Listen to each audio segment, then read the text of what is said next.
Hi, my name is Natasha Lee, and I want to take this moment to discuss the answers to your questions regarding management skills, abilities, and past experiences. The first question you asked was, what was one of my greatest challenges or accomplishment as a manager? One of the things that I experienced with the last company that I worked with is when I was hired on as the accountant. The previous accountant had got the company in a lot of penalty trouble with late fees and late filings. And so when I came in, the eye was really on me to make sure that that be the main thing turned around in the department. So the first thing I did was to go through all of the filings and to create a calendar of due dates, when things are supposed to be turned in, where it's supposed to be turned in. And then I set earlier deadlines for myself just to make sure I got enough room in case anything happened, to make sure I met all of the deadlines. In less than a year, I had completely turned the order of the department around. They we had totally eliminated all of the penalties and interest that the company was paying for late filings. And I also gave the boss, a sigh of relief, because it was not only him managing and doing his job, but he was over the accounting department, and was worried about the deadlines himself and things that he had hired an accountant to do. He was, carrying the weight for it because he couldn't trust them to get it done.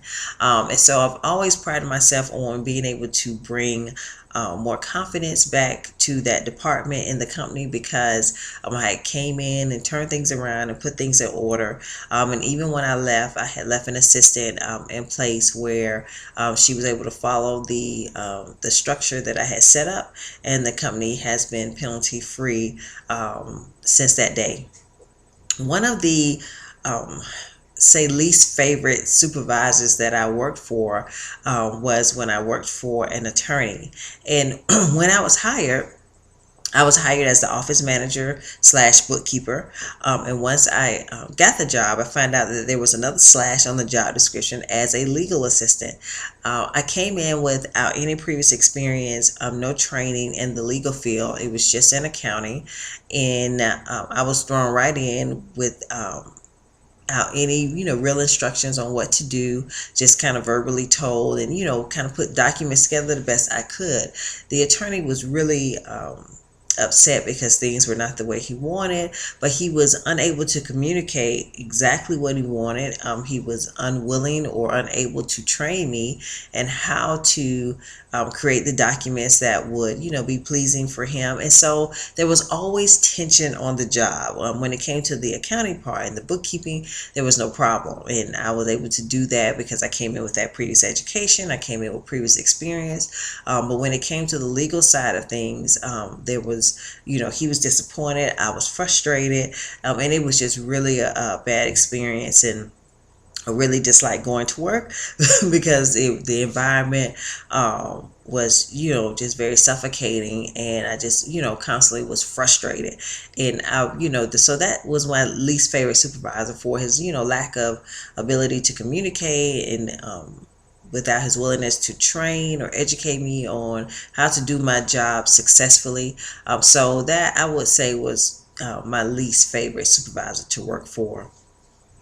I feel like to be a successful manager, you need people skills, you need the ability to communicate, and you need to be competent in what your job is, and really be informed on what is the job of those that are under you. In order to successfully move a department, a company forward, you would definitely have to know what forward is. You would have to be able to communicate what the goals are and the expectations. And so I really feel that communication and competence are the two most important things you would need as far as skills and talents to be a successful manager. Because if you can write a vision and if you can create a business plan, but you can't communicate what that plan is or what the vision is, how can you expect people to contribute? How can you inform others that they will, join in your challenges, to meet the challenges that you face as a manager? So you must be able to communicate, and you must be approachable, that people feel like they can come and ask you questions. And not only that, they feel like they can, but they feel like when they come to you that they will get the right answer, because that's where confidence comes in, that they see you being successful in what you're doing, and the things that you have achieved. And as they build their confidence in you, and you're approachable because you have good people skills and are able to communicate, I think it creates this circle, and it will cause, when you see the circle, you think of a wheel, and you putting a wheel on anything causes it to move. So if you want to go closer to your goal of being either profitable or successful, you need to have movement. And in order to move, you need to create a team that pushes and pulls in the same direction.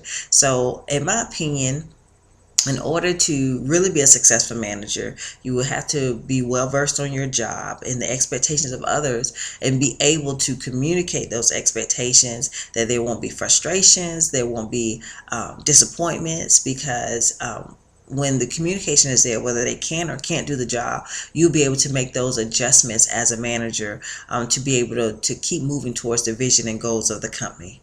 All right, thank you so much for taking the time to listen to my answers to the questions on this demonstrated competency, and I look forward to speaking to you soon. Thank you.